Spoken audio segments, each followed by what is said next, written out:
piloting it. He was arguably probably the best Mobula pilot in the game. And then you got the Water It's Him, who is rare form, who's probably one of the better Artemis gunners in the game, if not the best.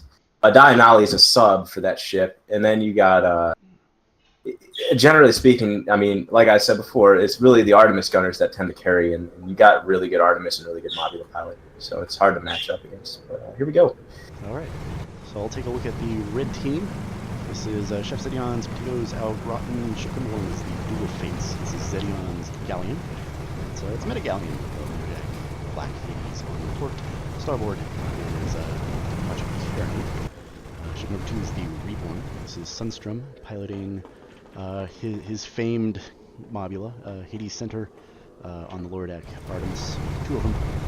Gatling flare gun on the wings. Hades fire already coming out in both ends. Yeah, so we're going to see a lot of fire here from these two. It's going to be another duel.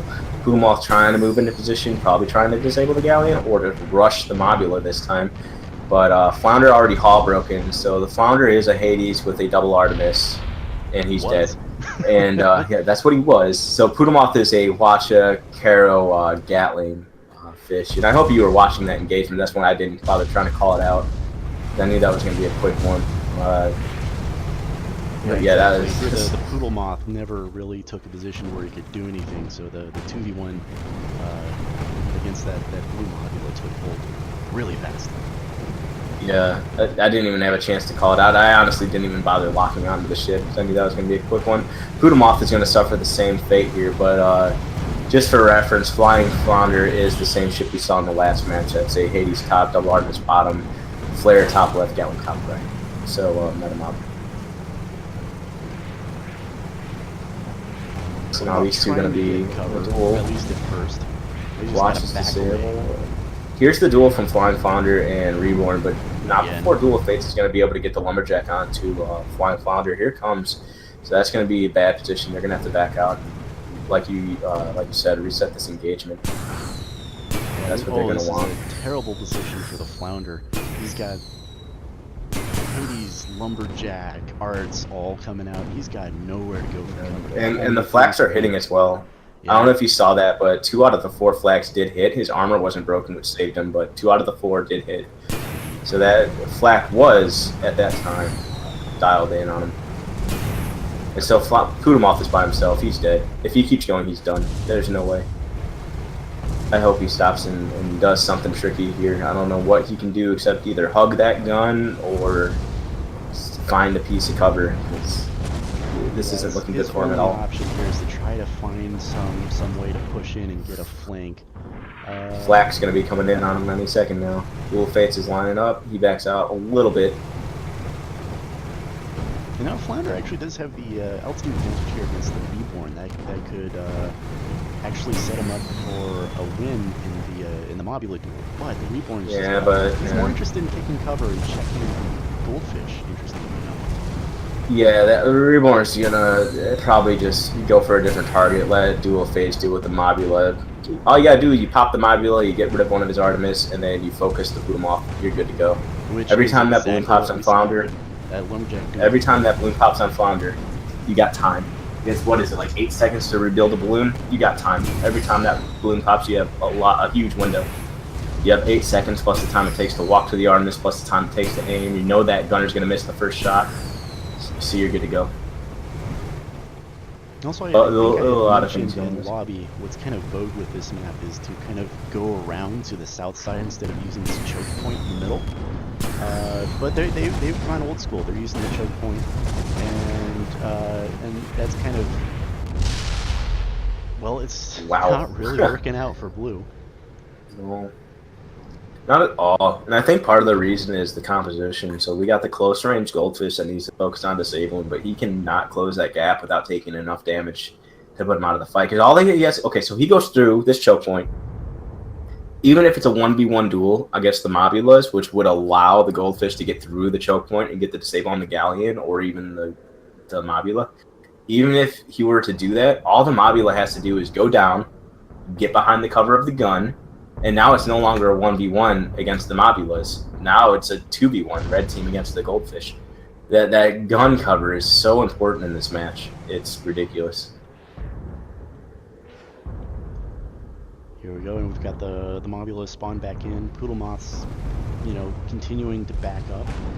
And yeah, here we once again see Flying Flounder kind of at a little bit of an altitude disadvantage out in the open where he's got no run into. It's just a matter of time until the Lumberjack starts coming in. Yeah, just a matter of time. Looks like Duel of Fates. Is he trying to move past the gun? No. Okay. He's content with where he is. Lumberjack is going to be able to come out just fine from there. He's undershooting a little bit. There's a hit there. So there's the Poodle Moth making his move to get in there.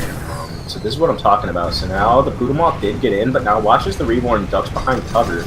Flying Flounder is going to have to be aggressive, or his teammate's going to be in a 2v1 situation. But, and he is aggressive. Good move. Reborn to go low, and that's going to give Flounder an advantage. But yeah, there's Duel of Fates turned on there to put the check on things. And there it is. So that might be it. This is going to be another reset engagement. So we saw what needed to happen there from blue team, but Poodle Moth just got swamped by the Galleon. It's very unfortunate. Yeah, we're not really seeing the follow through that needs to happen. Poodle Moth coming around, he's going to try to get a watch on the Galleon. Good. So now before Flying Flounder's popped, no, Flying Flounder just went low. Indeed, so that's going to the save on the Galleon's going to buy a little bit of time for the Flounder, but he is so far out of position. I don't know what he's trying. Looks like he's trying to take hot shots at the Galleon. It's already out of position. But we get some nice ram action coming out from the Moth onto the Reborn, takes him down to about 50%.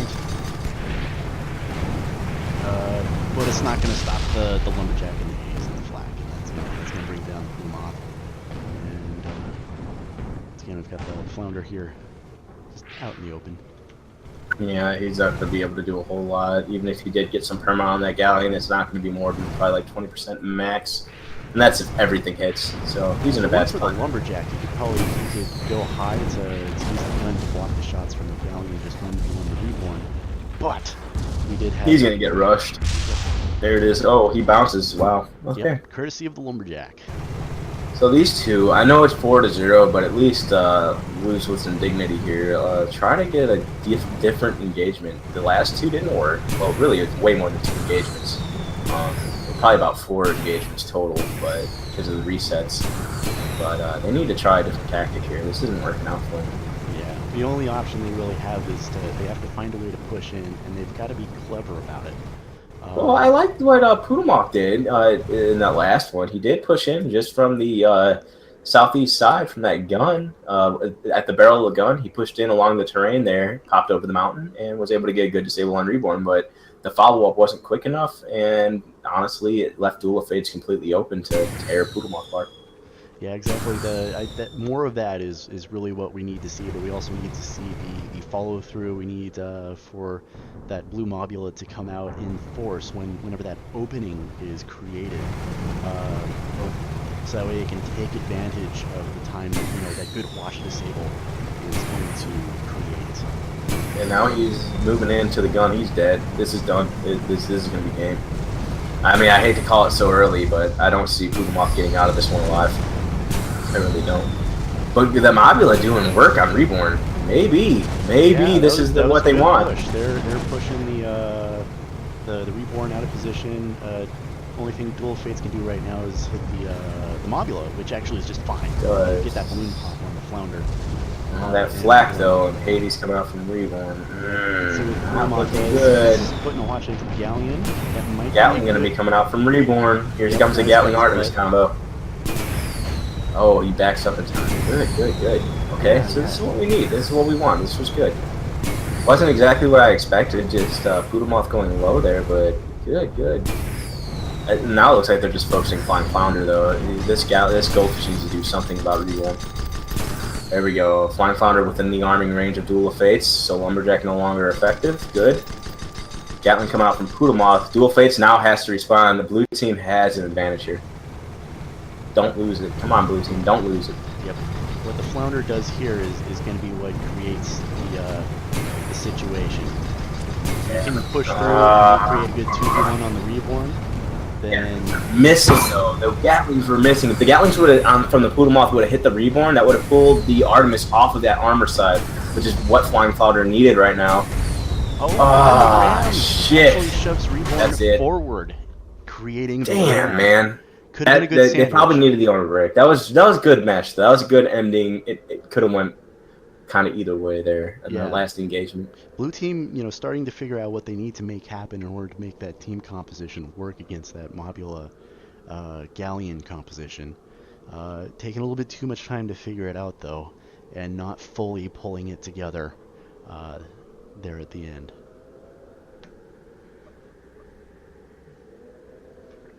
Yeah, well, this is a good SCS. That's the last match of SCS. So Chef xedeon's Potatoes au Gratin will be taking it this one 5-0 at the last match. But it's pretty good. We saw ECT finally get to the finals. I'm pretty sure that was the first time that they made it that far. The winners bracket, nonetheless. Yeah, and across the winners bracket. So they will be receiving 500 gold coins per player on their ship. Chef xedeon's will be receiving 1,000 gold per player per ship. So even if you're into Alliance, if that's what you're into, that is the reward right now for winning SCS, taking first or second place. So, if you're all on the same Alliance, if you're all on the same faction, you can make a huge difference in the world map. That's a lot of coins. That's a pretty good amount, considering you're playing in a tournament. And so go ahead and spend those coins and get ready for your coins to come in. All right, so that's going to conclude things for... was this SCS number 149? That's 149. That's gonna finish it up there. All right. So till next week, we'll be signing off. It was a wonderful SCS. So we'll looking forward to the next one.